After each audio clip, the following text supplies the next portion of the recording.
إن الحمد لله نحمده ونستعينه ونستغفره ونؤمن به ونتوكل عليه ونعوذ بالله من شرور أنفسنا ومن سيئات أعمالنا من يهد الله فلا مضل له ومن يضلله فلا هادي له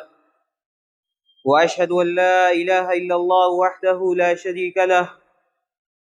وأشهد أن محمدا عبده ورسوله يا أيها الذين آمنوا اتقوا الله حق تقاته ولا تموتن إلا وأنتم مسلمون يا أيها الناس اتقوا ربكم الذي خلقكم من نفس واحدة وخلق منها زوجها وبث منهما رجالا كثيرا ونساء واتقوا الله الذي تساءلون به والأرحام إن الله كان عليكم رقيبا يا أيها الذين آمنوا اتقوا الله وقولوا قولا سديدا يصلح لكم أعمالكم ويغفر لكم ذنوبكم ومن يطع الله ورسوله فقد فاز فوزا عظيما أما بعد فإن خير الحديث كتاب الله وخير الهدي هدي محمد صلى الله عليه وسلم وشر الأمور محدثاتها وكل محدثة بدعة وكل بدعة ضلالة وكل ضلالة في النار فأعوذ بالله السميع العليم من الشيطان الرجيم بسم الله الرحمن الرحيم قاف والقرآن المجيد بل عجبوا أن جاءهم منذر منهم فقال الكافرون هذا شيء عجيب أإذا متنا وكنا ترابا ذلك رجع بعيد قد علمنا ما تنقص الأرض منهم وعندنا كتاب حفيظ بل كذبوا بالحق لما جاءهم فهم في أمر مريج أفلم ينظروا إلى السماء فوقهم كيف بنيناها وزيناها وما لها من فروج والأرض مددناها وألقينا فيها رواسي وأنبتنا فيها من كل زوج بهيج تبصرة وذكرى لكل عبد منيب ونزلنا من السماء ماء مباركا فأنبتنا به جنات وحب الحصيد والنخل باسقات لها طلع نضيد رزقا للعباد وأحيينا به بلدة ميتا كذلك الخروج كذبت قبلهم قوم نوح وأصحاب الرس وثمود وعاد وفرعون وإخوان لوط وأصحاب الأيكة وقوم تبع كل كذب الرسل فحق وعيد أفعينا بالخلق الأول بل هم في لبس من خلق جديد وقال جل وعلا وذكر فإن الذكرى تنفع المؤمنين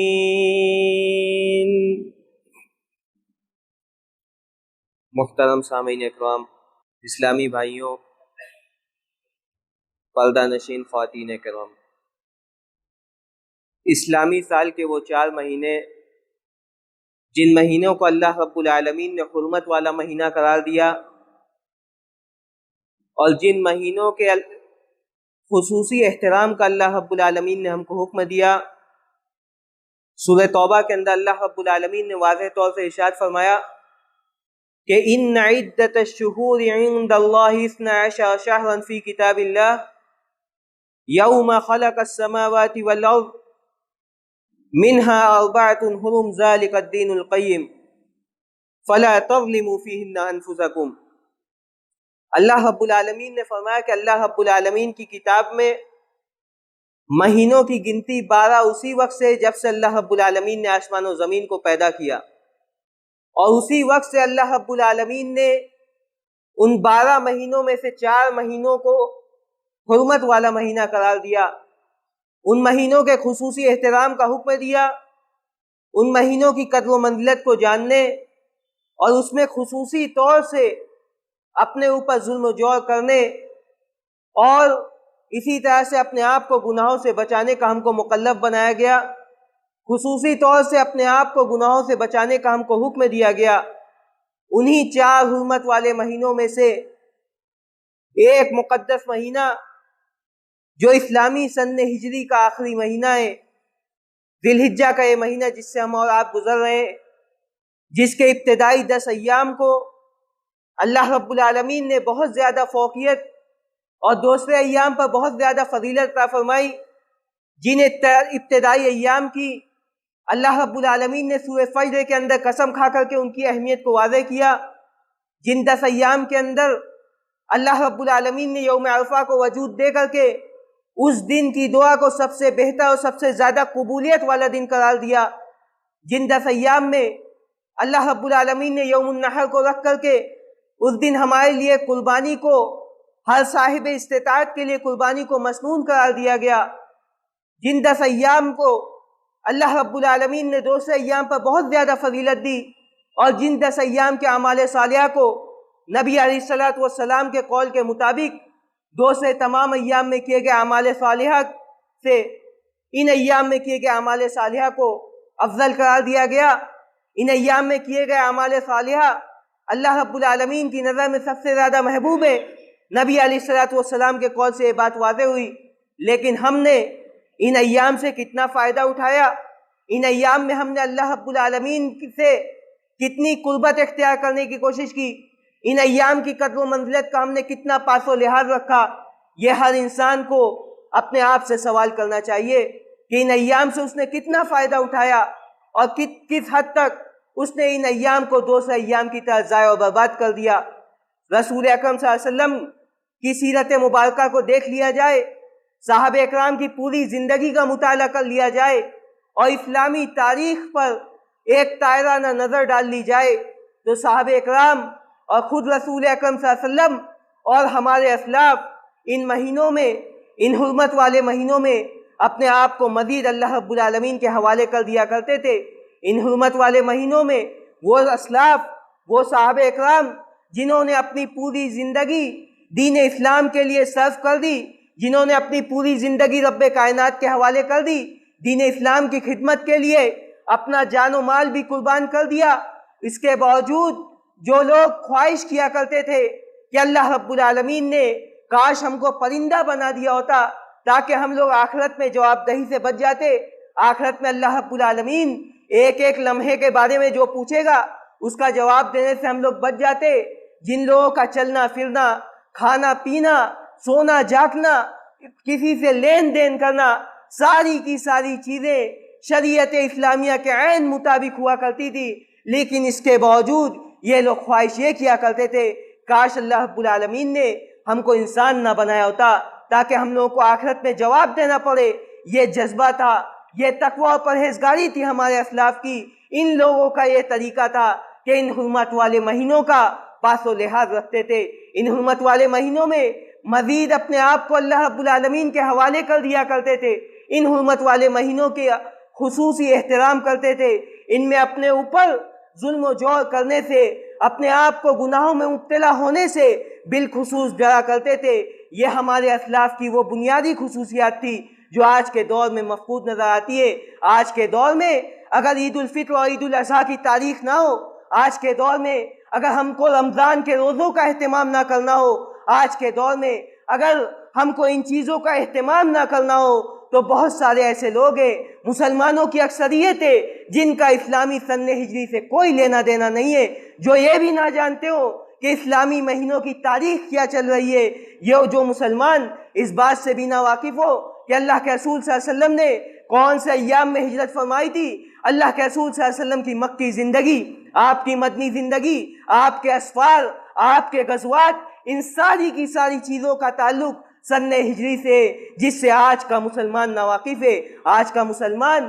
اس کو اسلامی مہینوں کے بارے میں کچھ معلوم نہیں ہے۔ اگر عید الاضحیٰ کی تاریخ نہ ہو، اگر مسلمانوں کے لیے ان تہواروں کے ایام نہ ہو، اگر مسلمانوں کے لیے وہ ایام نہ ہو جن ایام میں اس کے لیے بعض اعمال کو کرنا واجب قرار دیا گیا، اگر یہ تہواروں کے ایام نہ ہو تو ان تہواروں کے ایام کے علاوہ مسلمانوں کا اسلامی سن ہجری سے کوئی واسطہ نہیں رہ گیا ہے۔ سورہ توبہ کے اندر اللہ رب العالمین نے کفار و مشرکین مکہ کو خطاب کر کے اور ان کی بری خصلت کو بیان کرتے ہوئے فرمایا، لیکن وہاں ایک بات ثابت بھی ہوتی ہے، آپ غور کریں، اللہ رب العالمین نے فرمایا انما النسیء زیادۃ فی الکفر یضل بہ الذین کفروا یحلونہ عاما ویحرمونہ عاما،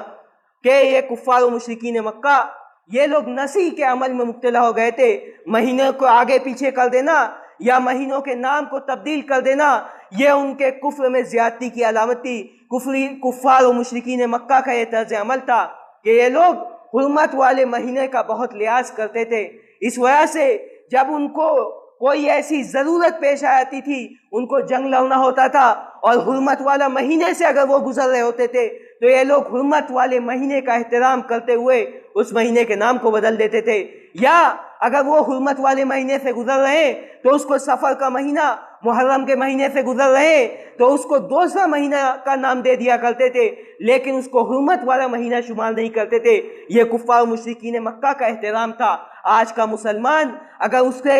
اس بات سے واقفیت بھی ہو کہ حرمت والا مہینہ چل رہا ہے، اس کے باوجود اس کا پاس و لحاظ نہ رکھنا، اس کے باوجود جس طرح سے دوسرے ایام میں ہم گناہوں میں، سیاہ کاریوں میں ڈوبے رہتے ہیں، اسی طرح سے ہم ان حرمت والے ایام میں بھی ہم ان سے باز نہیں آتے۔ ان مہینوں میں اللہ رب العالمین نے خصوصی طور سے ہم سے گناہوں کو بچنے کا حکم دیا ہے، لیکن آج کا مسلمان ان حرمت والے مہینوں سے اس کا کوئی واسطہ نہیں رہ گیا۔ ان حرمت والے مہینوں کی پابندی یہ آج کے مسلمانوں کا وتیرہ بن چکی ہے۔ اللہ رب العالمین ہم کو ان حرمت والے مہینوں کی قدر و منزلت کو سمجھنے کی توفیق عطا فرمائے۔ تو یہ ایام جو تشریق کے ایام گزر رہے ہیں، جس ایام میں اللہ رب العالمین نے ہمارے لیے قربانی کو مسنون قرار دیا، جن ایام میں اس سے پہلے ہم نے یوم النحر کے دن، جس دن جانور کو قربان کرنا سب سے افضل قرار دیا، اس دن ہم نے قربانی کی۔ ہم نے ابراہیم علیہ السلام کی سنت کو،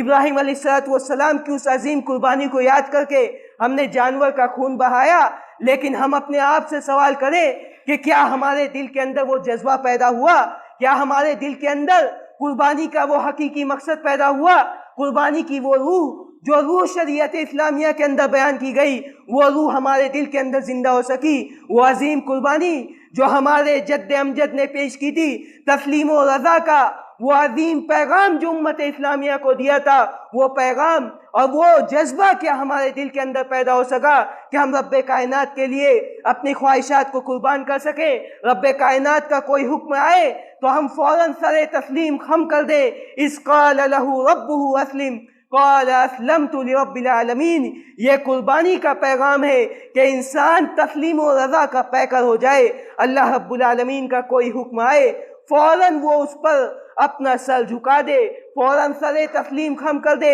یہ قربانی کا حقیقی مقصد ہے۔ قربانی کا جو مقصد بتایا گیا وہ آج کے دور میں مفقود نظر آتا ہے۔ قربانی کا کیا مقصد ہے؟ قربانی کا وہی مقصد ہے جو اب اس سے پہلے 2 مہینہ پہلے رمضان کے روزے کا مقصد بتایا گیا کہ یا ایھا الذین آمنوا کتب علیکم الصیام کما کتب علی الذین من قبلکم لعلکم تتقون، کہ ایمان والو، رمضان کے روزے اسی وجہ سے فرض کیے گئے تھے تاکہ تم لوگوں کے اندر تقوی اور پرہیزگاری پیدا ہو جائے۔ قربانی کے ایام آئے، پھر اسی تقوی اور پرہیزگاری کو دہرایا گیا۔ لن ینال اللہ لحومها ولا دماؤها وَلَٰكِن يَنَالُهُ التَّقْوَىٰ مِنكُمْ، کہ اللہ رب العالمین کو تمہارے قربانی کا جانور کا گوشت اور اس کا خون نہیں پہنچتا، بلکہ تمہارے دل کا تقویٰ پہنچتا ہے۔ اللہ رب العالمین کی راہ میں قربانی پیش کرنے میں تمہارے اندر کتنا اخلاص ہے، اللہ رب العالمین کی رضامندی کا جذبہ کتنا ہے، اور اسی طریقے سے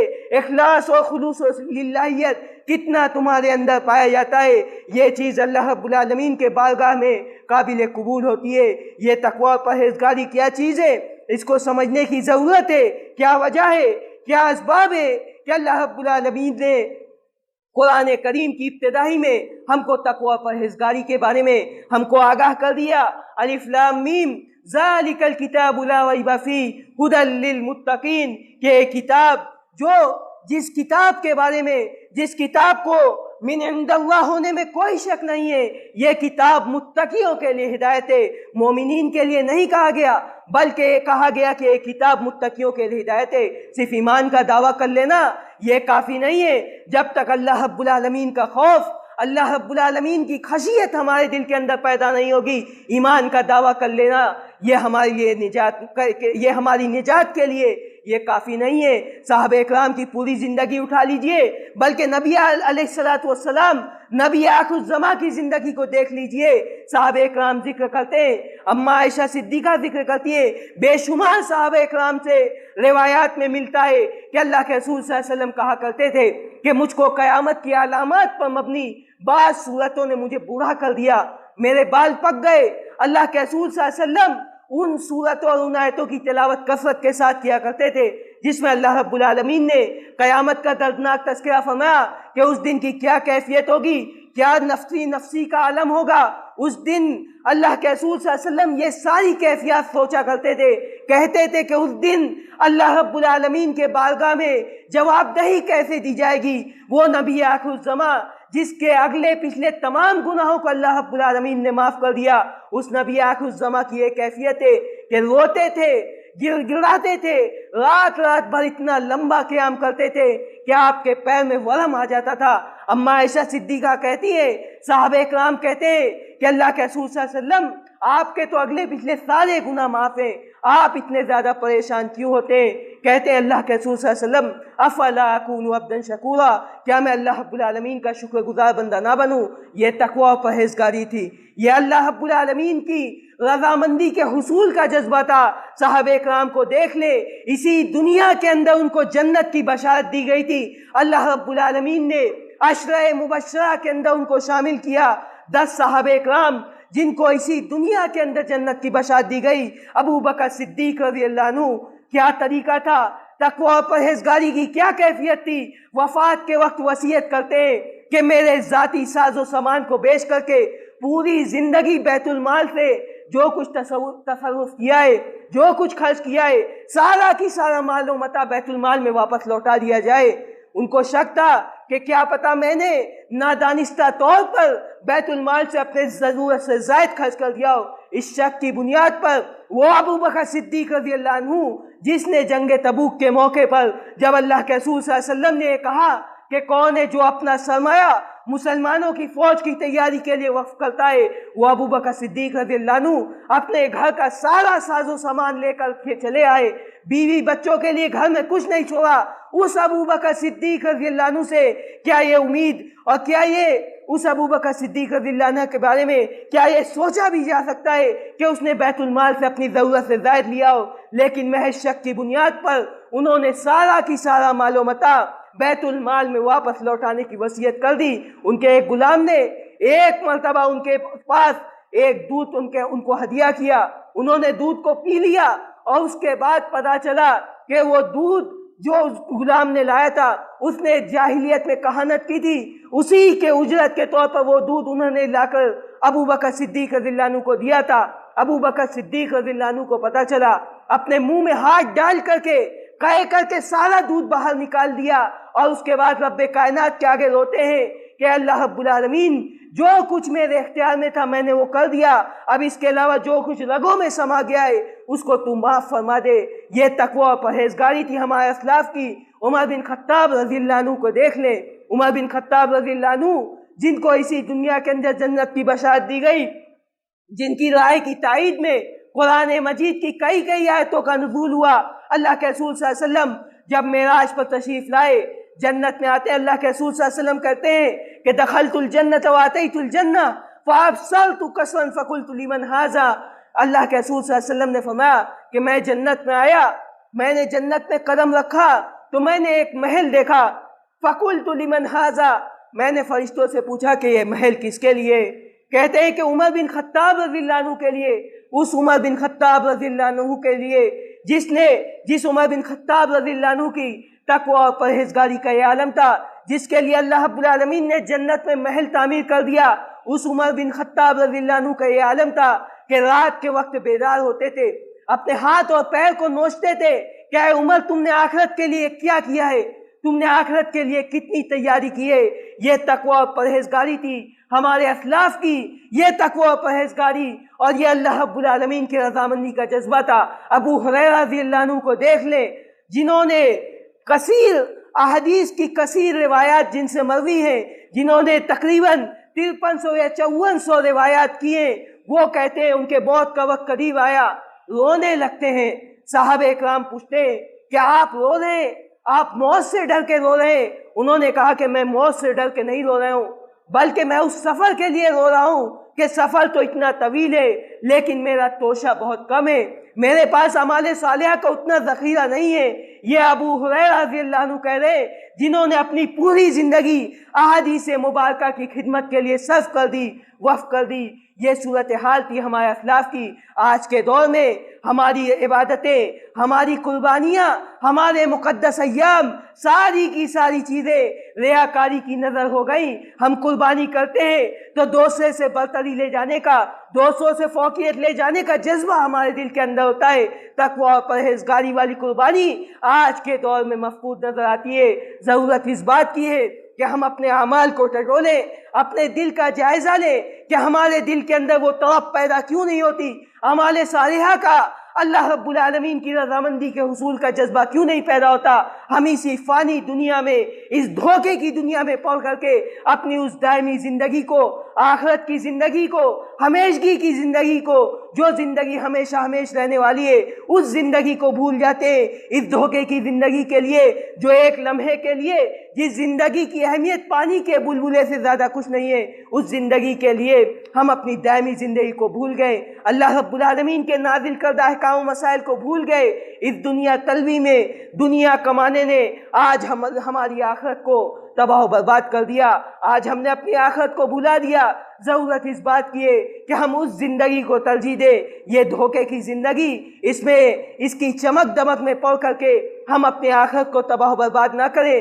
دنیا کمائیں، مال و متاع کمائیں، لیکن اس کے ساتھ ساتھ اپنے آخرت کو بھی یاد رکھیں، قناعت پسندی اپنے اندر پیدا کریں۔ اس کا نام بھی تقوی و پرہیزگاری ہے کہ وَالْقَنَاعَةُ مِنَ الْقَلِيلِ۔ حضرت علی بن ابی طالب رضی اللہ عنہ کے قول کے مطابق کہ تقوی اور پرہیزگاری یہی چیز ہے کہ انسان کے دل میں اللہ رب العالمین کا ایسا خوف پیدا ہو کہ وہ گناہوں سے دور ہو جائے۔ اللہ رب العالمین نے جو احکام و مسائل نازل کیے، وَالْعَمَلُ بِالتَّنزِيلِ، اس پر وہ عمل پیرا ہو کر کے زندگی گزارے، وَالْقَنَاعَةُ مِنَ الْقَلِيلِ، اور بہت زیادہ مال و متاع میں نہ پڑے بلکہ تھوڑے بہت مال و متاع میں رہ کر کے قناعت پسندی اپنے اندر پیدا کر کے اس دنیا کے اندر زندگی گزارے۔ آج کے دور میں ہم کو دنیا جہان کی نعمتیں مل جاتی ہیں، نعمتوں میں ہم پلتے ہیں، عمدہ قسم کا لباس پہنتے ہیں، 3 وقت عمدہ قسم کا کھانا کھاتے ہیں، اس کے باوجود وہی ناشکری کے کلمات ہمارے زبان پر ہوتے ہیں۔ اللہ رب العالمین نے اسی وجہ سے فرمایا کہ ان الانسان لربہ لکنود، یہ انسان یہ اپنے رب کا بڑا ہی ناشکرا ہے۔ نبی علیہ الصلوۃ والسلام نے ایک حدیث کے اندر فرمایا کہ من اصبح منکم آمنا فی سربہ معافا فی جسدہ عند قوت یومہ فکأنما حیزت لہ الدنیا۔ نبی علیہ الصلوۃ والسلام نے فرمایا کہ جو آدمی اپنے گھر کے اندر صحت کی حالت میں صبح کرتا ہے اور اس کے بعد اس کے پاس اس دن کا کھانا موجود ہوتا ہے، آمنا فی سربہ معافا فی جسدہ، ایک آدمی اپنے گھر کے اندر امن و امان کے ساتھ ہے اور اپنے جسم کے اعتبار سے صحت مند ہے اور اس کے بعد اس کے پاس اس دن کا کھانا بھی موجود ہے، فَكَأَنَّمَا حِيزَتْ لَهُ الدُّنْيَا۔ اللہ کے رسول صلی اللہ علیہ وسلم نے فرمایا کہ اس کو دنیا کی ساری جہان کی نعمتیں اس کے پاس سمجھو اکٹھا ہو گئی۔ یہ نبی علیہ الصلوۃ والسلام کا فرمان ہے۔ اس وجہ سے ہماری ذمہ داری ہے کہ ہم اس دنیا کو اپنا سب کچھ سمجھ کر کے زندگی نہ گزاریں، بلکہ اللہ رب العالمین کا تقویٰ، اللہ رب العالمین کی رضامندی کا جذبہ اپنے اندر پیدا کریں۔ اسی وجہ سے اللہ کے رسول صلی اللہ علیہ وسلم نے ابن عمر رضی اللہ عنہ کے کندھے کو پکڑ کر کے کہا کہ کن فی الدنیا کانک غریب او عابر سبیل، دنیا کے اندر ایسے زندگی گزارو جیسے ایک مسافر اور ایک اجنبی دوسرے شہر کے اندر آ کر کے زندگی گزارتا ہے کہ چند دن کے لیے یہاں آیا ہوں، اس کے بعد یہاں سے گزر جانا ہے۔ یہ تقویٰ اور پرہیزگاری کا پیغام ہے، یہ اللہ رب العالمین کے رضامندی کا جذبہ، یہ ہر انسان کو اپنے دل کے اندر پیدا کرنا چاہیے۔ اللہ رب العالمین ہم کو تقویٰ اور پرہیزگاری اختیار کرنے کی توفیق عطا فرمائے۔ اللہ رب العالمین ہم کو اپنی عبادتوں میں اخلاص پیدا کرنے کی توفیق عطا فرما۔ کتاب و سنت کی جو روح کتاب و سنت کی ہے، اس روح کو اپنے دل کے اندر بیدار کرنے کی توفیق عطا فرما۔ ہم جب تک جئیں تب تک اسلام پر جئیں، جب ہمارا خاتمہ ہو تو ایمان پر ہو۔ بارک اللہ لنا فی القرآن ونفعنی وإیاکم بالآیات والذکر الحمید، انہ تعالی جواد کریم ملک بر رؤوف رحیم۔ الحمد لله على إحسانه والشكر له على توفيقه وامتنانه، أشهد أن لا إله إلا الله وحده لا شريك له تعظيما لشانه، وأشهد أن محمدا عبده ورسوله والداعي إلى رضوانه، إن الله وملائكته يصلون على النبي يا أيها الذين آمنوا صلوا عليه وسلموا تسليما، اللهم صل على محمد وعلى آل محمد كما صليت على إبراهيم وعلى آل إبراهيم إنك حميد مجيد، اللهم بارك على محمد وعلى آل محمد كما باركت على إبراهيم وعلى آل إبراهيم إنك حميد مجيد، اللهم أعز الإسلام والمسلمين وأذل الشرك والمشركين ودمر أعداء الدين واحمِ حوزة الإسلام يا رب العالمين، اللهم آت نفوسنا تقواها وزكها أنت خير من زكاها أنت وليها ومولاها، ربنا آتنا في الدنيا حسنة وفي الآخرة حسنة وقنا عذاب النار، ربنا ظلمنا أنفسنا وإن لم تغفر لنا وترحمنا لنكونن من الخاسرين، عباد الله رحمكم الله، إن الله يأمر بالعدل والإحسان وإيتاء ذي القربى وينهى عن الفحشاء والمنكر والبغي يعظكم لعلكم تذكرون، اذكروا الله يذكركم وادعوه يستجب لكم ولذكر الله